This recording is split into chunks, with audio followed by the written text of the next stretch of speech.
think I've been this happy to be wrong in a long time.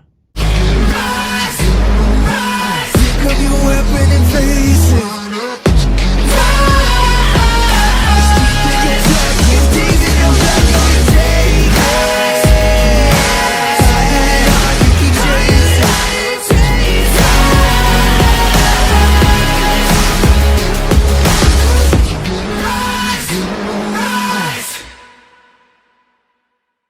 Ace Delta 12, a racing and gaming joint forces for your entertainment. My hair keeps getting in my face. For a track like Bristol, there were several points where it was just sort of quiet for a while. We still had Bristol moments, obviously, but we also had points where it didn't really seem like much was going on. But we still got a bunch of good stuff to talk about, as well as some not so good stuff. So after this recap, we'll go over the good, the bad, the ugly, and the expected of the round of 16 elimination predictions. And somehow I only got 1 out of the 4 right. On lap 16, Denny Hamlin and Christopher Bell managed to split from the rest of the pack and lead the way, eventually battling with Ryan Newman on lap 44 to put him a lap down. Newman, being Newman, he raced his guts out to avoid going a lap down, which he eventually did.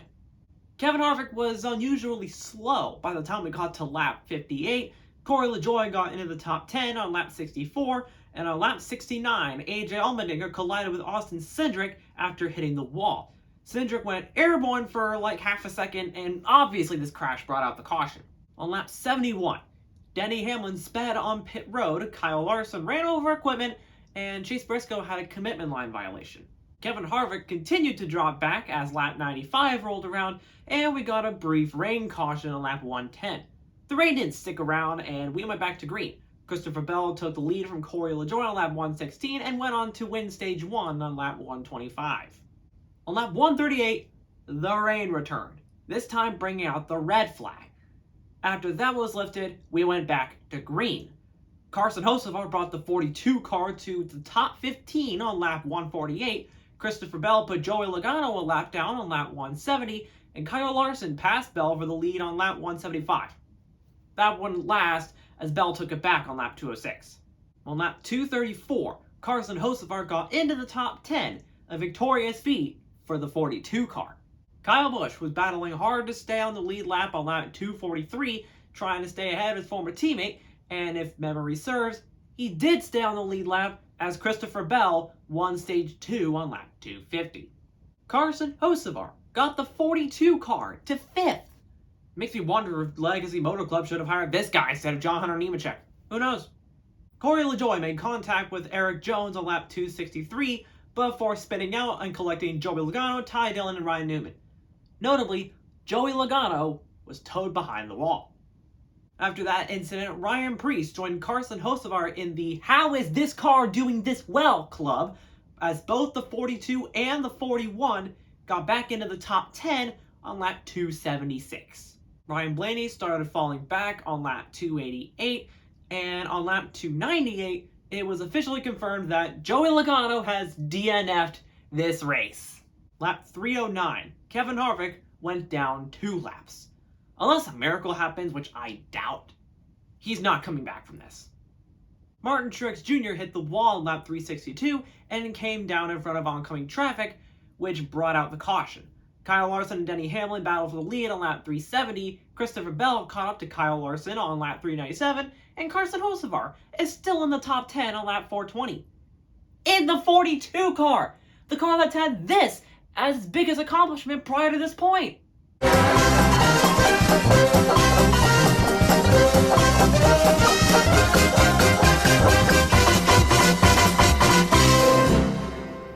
Kyle Larson made contact with Bubba Wallace on lap 478.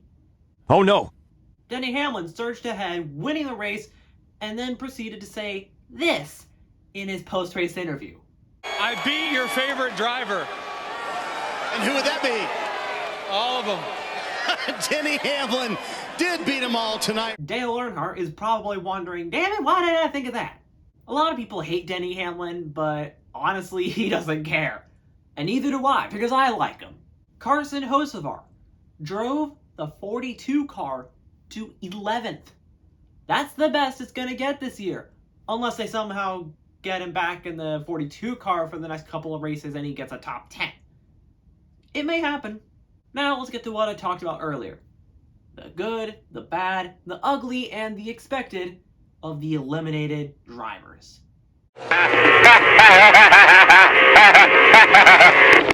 Before I actually start, I want to tell you just how happy I am. No, really.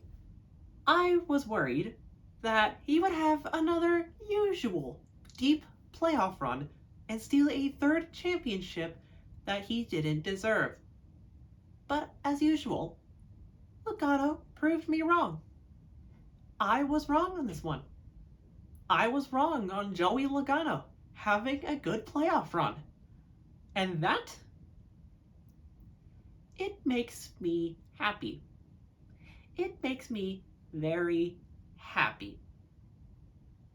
Alright, facade over. Woo! And stay out, you two-faced bitch! Joey Logano's been shoehorned deep into the playoffs for a long time, even being handed 2 championships that others deserved infinitely more. So it was only fitting that he finally gets what's coming, as while his first 2 finishes of 12th and 5th were good, his third finish was 34th after being taken out, and he was eliminated in the first round. And now, for the elimination nobody saw coming. How did this happen? Ugh. To have Kevin Harvick's final playoff run end the same as the one before is probably a gut punch that none of us needed. Plus, Harvick has a sadly good chance of going winless in his final season. But it's not the end of the world for him if that happens, is it? I mean, Jimmy Johnson was denied a playoff spot in his final season by his own Hendrick Motorsports teammate, while Kevin Harvick was the only Stewart-Haas Racing driver to even come close. But unfortunately, his finishes of 19th, 11th, and 29th got him eliminated, hoping for a strong finish in these last few races despite being out of the playoffs. Now for the elimination that sadly carries on an unfortunate trend.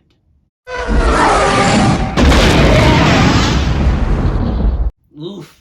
I did not expect Ricky Stenhouse Jr. to just be another Daytona 500 winning early exit. But his finishes of 16th, 23rd, and 10th put him out of the playoffs. Though aside from Denny Hamlin, it hasn't been really that common lately for the Daytona 500 winner to have a strong playoff run. Kurt Busch in 2017, Austin Dillon in 2018, Austin Cindric in 2022, and Michael McDowell in 2021 also had that happen to them. Speaking of McDowell... I'm sorry, sir. It's time for you to leave. Yeah, of my original 4 predictions, this was my only correct one. Michael McDowell's round in 16 was abysmal, and his finishes of 32nd and 26th put him in a must-win situation, and he ended up only in 6th. Eliminated from the playoffs. On a side note, before we wrap things up, Christopher Bell got all 3 pole positions in the round of 16. Here's to hoping he keeps that up. Anyways, that is going to do it for the Bass Pro Shops night race at Bristol. If you guys like this video, then make sure to leave a like on it. And if you want to see more of this, then make sure to hit the subscribe button and turn on notifications so you won't miss an upload. Take care, y'all. Ace Delta 12 out. My hair is still in my face. Break through it all.